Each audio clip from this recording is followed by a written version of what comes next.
வணக்கம். நான் உங்கள் கோவிந்தராஜன். இது சப்தகிரி டிராவல் எக்ஸ்பி. திருமலையில் இருக்கிற வெங்கடாஜலபதி பெருமாளுக்கு பக்தர்களால் பல சேவைகள் தன்னார்வ தொண்டு முறையில் செய்யப்படுது.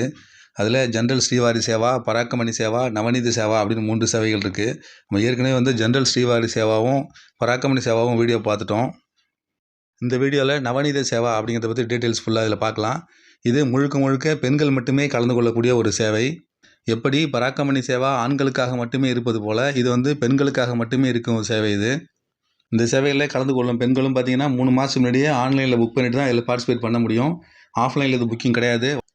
இது ஆன்லைனில் புக் பண்ணுறதுக்கு முன்னாடி நீங்கள் மொபைல்லேருந்து பண்ணுறீங்கன்னா முதல்ல மொபைலை டெஸ்க்டாப் சைட்டுக்கு மாற்றிங்க. அப்படி பண்ணுறதா இருந்தால் இது கொஞ்சம் ஈஸியாக இருக்கும்.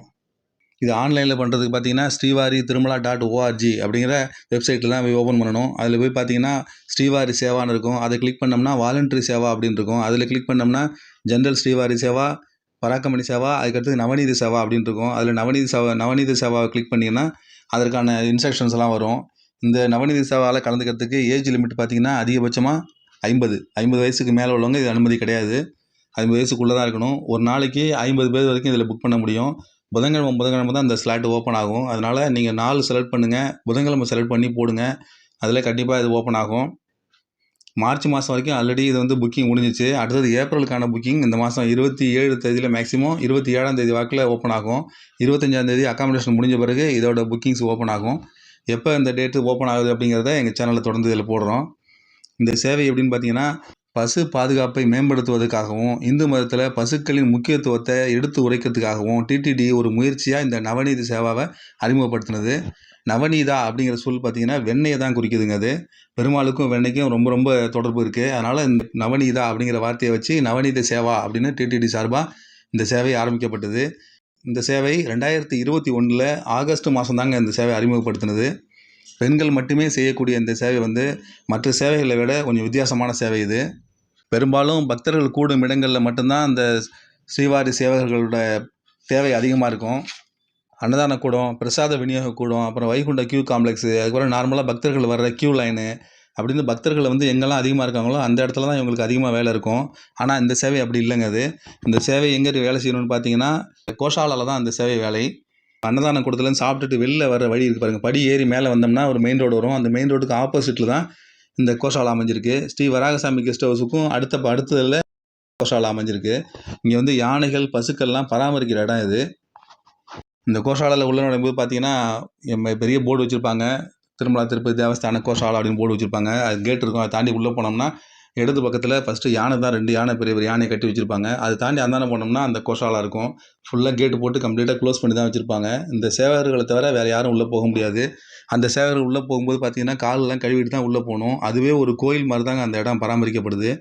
உள்ளே ஒரு சின்னதாக ஒரு கிருஷ்ணரோட விக்கிரகம் வச்சுருக்காங்க. அதுக்கு தினம் கிருஷ்ணர் இருக்கிற பீடத்தை சுத்தம் பண்ணி அதுக்கு கீழே அந்த இடத்தெல்லாம் கம்ப்ளீட்டாக கூட்டிட்டு அதுக்கப்புறம் தண்ணி தொட்டு தொடச்சிட்டு அதுக்கப்புறம் அதுக்கு கோலம் போடுறது, அந்த இடத்த சுற்றி அலங்காரம் பண்ணுறது, இந்த வேலைகள்லாம் அந்த சேவகர்கள்லாம் செய்கிற மாதிரி இருக்கும். இந்த சேவையில் நீங்கள் கலந்துக்கும்பொழுது என்றைக்கு உங்களுக்கு குறிப்பிட்ட டேட்டு கொடுத்துருக்காங்களோ அந்த குறிப்பிட்ட டைம் ரிப்போர்ட்டிங் டைம் கொடுத்துருப்பாங்க. அந்த டயத்துக்கு நீங்கள் ஸ்ரீவாரி சதன் ஆண்களோட ஆஃபீஸ் இருக்குது பாருங்கள், அந்த ஆஃபீஸுக்கு நீங்கள் போகணும். அங்கே போய் இங்கே ரிஜிஸ்டர் பண்ணிவிட்டு அப்புறம் அங்கே ஸ்கார்ஃப் கொடுப்பாங்க. அதை வாங்கிட்டு திரும்ப பெண்கள் தங்குற ஸ்ரீவாரி சதன் பில்டிங்க்கு வந்துடலாம். ஆப்போசிட்டில் தான் இருக்குது.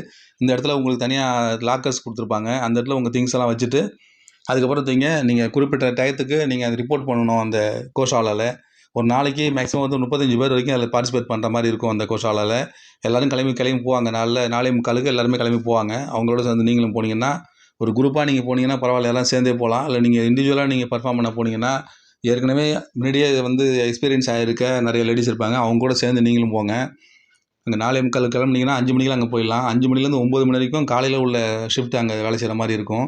இது வேலைன்னே சொல்ல முடியாதுங்க. இது பகவானுக்கு செய்கிற ஒரு கைங்கரியம் அப்படின்னு தான் சொல்லணும். இதை அங்கே உள்ளே நுழைஞ்சோன்னா காலை கழுவிட்டு தான் உள்ளே போகிற மாதிரி இருக்கும். அதுக்கப்புறம் உள்ள கிருஷ்ணர் விக்கிரகம் இருக்கும். அந்த இடத்த ஃபுல்லாக கூட்டி கழுவிட்டு அந்த இடத்துல கோலம் போடலாம்.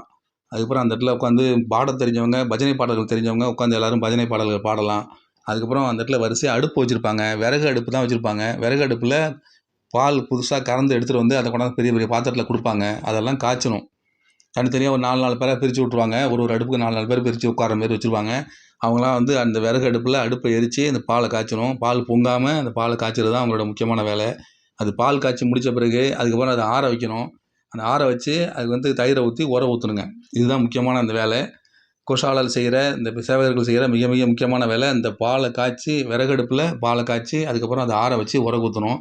அதுக்கிடையில் மீதி உள்ள சேவகர்கள்லாம் அந்த இடத்த சுத்தம் பண்ணுறது, கோலம் போடுறது, அழகாக எல்லாத்தையும் அடுக்கி வைக்கிறது, இந்த மாதிரி வேலைகள்லாம் செய்யலாம். கிருஷ்ணர் விக்கிரகத்தை நம்ம அலங்காரம் பண்ண முடியாது, சுற்றி உள்ள இடத்த அலங்காரம் பண்ணலாம். கிருஷ்ணர் விக்கிரகத்தை அலங்காரம் பண்ணுறதுக்கு அங்கே உள்ள தனியாக அதுக்கு ஆள் ஒருத்தர் இருக்கார், அவர் தான் அந்த வேலையை செய்வார். அதுக்கப்புறம் அங்கே உள்ள சூப்பர்வைசர் வந்து அங்கே உள்ள சேவகர்களுக்கு முதல் நாள் காய்ச்சி உர ஊற்றின தயிரை கொண்டாந்து கொடுப்பாங்க. மத்து வச்சு தயிரை கடையிறதுக்கு பெரிய பெரிய பாத்திரங்கள்லாம் 2 இடத்துல செட் பண்ணி வச்சுருக்காங்க. அந்த இடத்துல நின்றுக்கிட்டு தயிர் கடையிற மாதிரி பெரிய உயரமான ஒரு பெரிய மத்து கொடுத்துருப்பாங்க. கயிறு வச்சு அதை இழுத்து இழுத்து தான் நீங்கள் தயிர் கடையிற மாதிரி இருக்கும். கிருஷ்ணர் வந்து யாதவராக இருக்கும் பொழுது அவர் வந்து தயிர் கடைஞ்சி அவர் வெண்ணெய் எடுத்த மாதிரி தான் இப்பயும் நீங்கள் அந்த பகவானுக்காக தயிரை கடைஞ்சி வெண்ணெய் எடுக்கணும். அது கையாலேயே எல்லோரும் தயிரை கடைஞ்சி வெண்ணெய் எடுக்கணும். ஒரு நாளைக்கு மேக்ஸிமம் வந்து 4 கிலோ வெண்ணெய் வரைக்கும் எடுக்கணும் அந்த தயிர்லேருந்து. அது வரைக்கும் அந்த சேவையை தொடர்ந்துகிட்டே இருக்கும். மாற்றி மாற்றி எல்லோரும் வந்து வரிசையாக லைனில் நின்று அந்த தயிரை கடைவாங்க. ரொம்ப நேரம் அந்த தயிரை நம்மளால் கடைய முடியாது. ஏன்னா யாருக்கும் லேடிஸுக்கு வந்து இந்த மாதிரி ப்ராக்டிஸ் இருக்காது. புதுசாக வந்து தயிர் கடையிற பழக்கம் வராதனால 5 நிமிஷம் அதிகபட்சமாக செய்வாங்க. அதுக்கப்புறம் திரும்ப மாற்றி மாற்றி ரொட்டேஷன்லேயே பண்ணிகிட்டே இருக்கலாம். நிறைய லேடிஸ் கிட்டத்தட்ட ஒரு 35 பேர் இருக்கிறதுனால தொடர்ந்து எல்லோரும் பண்ணுவாங்க. 4 கிலோ வெண்ணெய் எடுக்கிற வரைக்கும் அந்த தயிரை கடைஞ்சிட்டு தான் இருக்கணுங்க. ஏன்னா பகவானுக்கு வந்து ஒரு நாளைக்கு 4 கிலோ வெண்ணெய் தேவைப்படுது. பகவானுக்கு சாத்துறதுக்காக 4 கிலோ வெண்ணெய் தினமும் எடுக்கிறாங்க. அதுக்கப்புறம் அந்த வெண்ணெய் வந்து ஒரு வெள்ளி பாத்திரத்துலேயும் ஒரு மண் பாத்திரத்துலேயும் சேமித்து எடுத்து வச்சுருவாங்க. இந்த வெள்ளி பாத்திரத்துலேருந்து மண் பாத்திரத்தை மாற்றுறதுக்கு அங்கே உள்ள பக்தர்கள், அதாவது சேவகர்கள், அவங்களாம் வந்து ஆளாளுக்கு பெருமாளுக்கு சாத்துற வெண்ணெயை அவங்கவுங்க ஒரு ஸ்பூனில் அந்த மண் பாத்திரத்தில் மாற்றி வைக்கலாம். அந்த பாக்கியம் அங்கே உள்ள சேவகர்களுக்கு மட்டுமே கிடைக்கும். அதுக்கப்புறம் அந்த வெண்ணெய் எடுத்து வந்து கிருஷ்ணனுக்கு நைவேத்தியம் பண்ணுவாங்க. அதுக்கப்புறம் அந்த வேலை முடிஞ்ச பிறகு வெளியில் உள்ள கோஷாலாவில் நிறைய மாடுகள் இல்லை, கொஞ்சமாக தான் மாடுகள் இருக்குது. அந்த மாடுகள் இருக்கிற இடத்த சுத்தம் பண்ணணும். மாடுகள்லாம் மேய்ச்சலுக்கு வெளில போயிடும். அந்த இடத்த சுத்தம் பண்ணி அங்கே உள்ள வைக்கோல்லாம் சுத்தம் பண்ணி மாட்டு சாணத்தெல்லாம் எடுத்து அந்த இடத்த சுத்தமாக துப்புரவாக வைக்கணும். இந்த சேவைகள் என்னென்னு பார்த்தீங்கன்னா யாருக்குமே எந்த வேலையும் ரொம்ப நீங்கள் இந்த வேலையை செய்யுங்க, நீங்கள் இந்த வேலையை செய்யணும் இப்போ ரொம்ப பிரித்து கொடுக்க மாட்டாங்க. இருக்கிறது 35 பேர் தான் அங்கே எடுத்துகிட்டு போயிருப்பாங்க. அதனால் அவங்களே எல்லா வேலையும் பிரித்து அவங்களே செய்வாங்க. ஏற்கனவே எக்ஸ்பீரியன்ஸ் ஆனவங்களாக இருந்தால் ஒன்றும் பிரச்சனை இல்லை, அவங்களே செய்வாங்க. அவங்கள ஃபாலோ பண்ணிக்கிட்டு புதுசாக வந்தவங்களும் செஞ்சுக்கலாம். ரொம்ப கஷ்டமான வேலை எந்த வேலையுமே இதில் கிடையாதுங்க. எல்லாமே மனதுக்கு உகந்த நமக்கு பிடிச்சு செய்கிற வேலை இது. பகவானுக்கு செய்கிற மிகப்பெரிய ஒரு கைங்கரியம் தான் சொல்லணும். இதை கிருஷ்ணருக்கு அடுத்து அலங்கரிக்கிறதும், பகவானுக்காக அந்த பாலை காய்ச்சி அது தயிர் உர ஊற்றி அதுக்கப்புறம் ஏற்கனவே உர ஊற்றி வச்ச தயிரில் வெண்ணெய் எடுக்கிறதும் ரொம்ப ரொம்ப சிறப்பான ஒரு சேவையாக நம்ம கருதி இந்த வேலையை செய்யலாம். இந்த வேலையெல்லாம் செஞ்சு முடிக்கும்போது காலையில் 9 மணி ஆகிடும். இடையில வந்து அங்கே மோர் வச்சுருப்பாங்க, எவ்வளோ நாளும் நீங்கள் மோர் குடிக்கலாம். 9 மணிக்கு மேலே இந்த வேலை முடிஞ்சதும் திரும்ப நீங்கள் சேவா சதனுக்கு போயிடலாம். திரும்பவும் சாயங்காலம் 3 மணிக்கு வந்தால் போதும். 3 மணிலேருந்து 4:30 மணி வரைக்கும் சாயங்காலம் ஒன்றும் பெரிய வேலையாக இருக்காதுங்க. உள்ளே வந்தோம்னா கிருஷ்ணர் விகிரகத்துக்கு எத்தாப்பில் உட்கார வச்சு பஜனை பாடல்கள்லாம் பாட சொல்லுவாங்க, பூஜை பண்ணுவாங்க. அதுக்கப்புறம் அங்கே பூக்கள்லாம் கொடுப்பாங்க. அதெல்லாம் வகையெல்லாம் பிரித்து வைக்கலாம். பூ கட்டுற வேலை கிடையாது, பூக்கெல்லாம் வகையாக பிரித்து வைக்கலாம். அந்த மாதிரி வேலைகள்லாம் இருக்கும். அதுக்கப்புறம் அங்கே இருக்கிற சூப்பர்வைசர் என்ன வேலை சொல்கிறாரோ அதெல்லாம் செய்யலாம். ரொம்ப கஷ்டமான வேலைகள் எதுவுமே இந்த சேவையில் கிடையாது. அதுக்கப்புறம் சாயங்காலம் அந்த ஏற்கனவே காலையில் கடைஞ்சி வச்ச வெண்ணெயை எடுத்துக்கிட்டு கோயில் வரைக்கும் எடுத்துகிட்டு போகணும். இந்த சேவகர்கள் தான் எடுத்துகிட்டு போகணும். 2 பேராக சான்ஸ் கொடுப்பாங்க. அவங்கள கொஞ்சம் கொஞ்சம் பேராக எடுத்துகிட்டு போய் கோயில் வரைக்கும் நடந்து போகணும். அந்த கோஷாலையிலேருந்து கோயில் வரைக்கும் நடந்து போகிற தூரத்துக்கு ஆளுக்கு கொஞ்சம் கொஞ்சம் பிரித்து கொடுப்பாங்க. அவங்கவுங்க கொஞ்சம் தூரம் எடுத்துகிட்டு போகலாம். லைனாக நிறைய பேர் வருவாங்க. அதில் அவங்க 2 பேராக எடுத்துகிட்டு போக சொல்லுவாங்க. கோயிலுக்கு போகிறதுக்குள்ள ஒரு 4-5 பேருக்கு பிரித்து கொடுத்துருவாங்க. கோயில் வாசல் வரைக்கும் நம்ம இந்த வெண்ணெயை எடுத்துகிட்டு போகலாம். அதுக்கப்புறம் உள்ளேருந்து வந்து அர்ச்சகர்கள் வந்து அந்த வெண்ணெயை வாங்கிப்பாங்க. அது வரைக்கும் அந்த வெண்ணெயை எடுத்துகிட்டு போகிற பாக்கியம் இங்கே சேவகர்களுக்கு கிடைக்கும். எந்த கஷ்டமுமே இல்லாமல் நிதானமாக செய்யக்கூடிய ஒரு அருமையான ஒரு சேவைங்க அது. ஒரு வாரம் இந்த டிடிடி தங்கறதுக்கு இடம் கொடுப்பாங்க. அங்கே தங்கிட்டு இந்த பகவானுக்கு இந்த கைங்கரியத்தை செய்கிறதுல மனதுக்கு வந்து ரொம்ப ரொம்ப ஒரு நிம்மதியை கொடுக்கக்கூடிய ஒரு சேவை இது. பெண்கள் மட்டுமே செய்யக்கூடிய இந்த சேவையில் எனக்கு இதில் பங்கேற்கிறதுக்கு வாய்ப்பு கிடையாது. ஏற்கனவே இந்த சேவையில் கலந்துக்கிட்டு வந்த சில பெண்கள்கிட்ட அவங்களுடைய அனுபவத்தை கேட்டு அதுக்கப்புறம் தான் இந்த வீடியோவை வெளியிடுறேன். இந்த தன்னார்வ சேவையில் பங்கேற்க விரும்பினா இந்த நவநீத சேவாவில் ஒரு தடவை பங்கேற்று பாருங்கள். இந்த நவநீத சேவாவில் பங்கேற்கும் சேவகர்கள், அப்புறம் ஜென்ரல் ஸ்ரீவாரி சேவாவில் பங்கேற்கும் சேவகர்கள், இவங்களுக்கு யாருக்குமே பார்த்திங்கன்னா கோயிலுக்குள்ளார வேலை கொடுக்க மாட்டாங்க. எல்லாமே கோயிலுக்கு வெளியில் தான் வேலை இருக்கும். ஆனால் கோயிலுக்குள்ளார வேலை செய்யணுன்னா இந்த சேவையில் கலந்துக்கிட்ட பிறகு அவங்க வந்து அதில் லக்கி டிப்பு குலுக்கல் முறையில் இருக்கிற சேவகர்களை அவங்களே செலக்ட் பண்ணுவாங்க. அதில் குலுக்கல் முறையில் யார் பேர் வருதோ அவங்க வந்து அடுத்த நாள் காலையில் அந்த கோயிலில் போய் இந்த 6 மணி நேரம் டியூட்டி நம்ம பார்க்கலாம். கோயிலுக்கு உள்ளார பெருமாள் இருக்கிற இடத்துல அருகிலேயே நம்ம இருந்து வேலை செய்யணும்னா அந்த லக்கி டிப்பில் நம்ம பேர் வரணும். வந்தால் தான் நம்ம கோயிலுக்குள்ளார போய் அந்த சேவையை நம்ம செய்ய முடியும். யாரெல்லாம் வந்து அந்த சேவைகளை கலந்துருக்காங்களோ அவங்க லிஸ்ட்லாம் மொத்தமாக அவங்க கம்ப்யூட்டரில் கொடுத்து அதில் ஒரு லிஸ்ட்டு எவ்வளோ பேர் வேணுமோ அவ்வளோ பேரை வந்து குழுக்களில் எடுத்துருவாங்க. அந்த லிஸ்ட்டை சாயங்காலம் 6 மணிக்கே சேவா சதன் பில்டிங்கில் ஒட்டிடுவாங்க. அதில் நம்ம பேர் இருந்ததுன்னா அடுத்த நாள் காலையில் அது ஆண்களாக இருந்தாலும் சரி பெண்களாக இருந்தாலும் சரி அடுத்த நாள் காலையில் நம்ம அந்த கோயில் டியூட்டி பார்க்கலாம். அதுக்கு நம்ம வாய்ப்பு இருந்ததுன்னா செய்யலாம். மறுநாள் அந்த சேவை நமக்கு கிடைச்சிருச்சுன்னா, அதுக்கு அடுத்த நாள் நம்மள தவிர மீதி யாரெல்லாம் கலந்துக்கிட்டாங்களோ, அவங்கள தவிர மீதி பேர்லாம் அதுக்கு அடுத்த நாள் குழுக்கள்ல கிடைக்கும். அந்த தங்கியிருக்கிற 7 நாளுக்குள்ளார என்னைக்கு வேணாலும் நமக்கு சேவை டியூட்டி கிடைக்கலாம். இல்ல கிடைக்காமலும் போகலாம். அது வந்து லக்கி டிப் தான் அது. இந்த மாதிரி ஒரு பாக்கியம் நமக்கு கிடைச்சதுன்னா, கோயிலுக்குள்ளார போய் நம்ம வேலை செய்யலாம். கோயிலுக்குள்ளார செய்கிறது ஒண்ணும் அவ்வளோ ஈஸியான வேலை இல்லைங்க.